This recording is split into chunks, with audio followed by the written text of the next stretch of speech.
পাঠশালাতে কোকিল গুরু শেখায় গান। ময়না ভালোই গান শিখেছে, শুনলে পরে জুড়ায় প্রাণ। পাখিদের ওই পাঠশালাতে কোকিল গুরু শেখায় গান।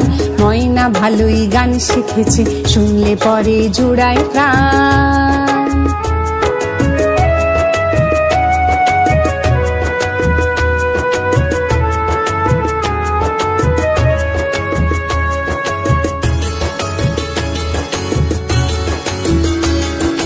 বুলবুলির ওই মিষ্টি গলা, তাই তো সবাই ছুটে আসে।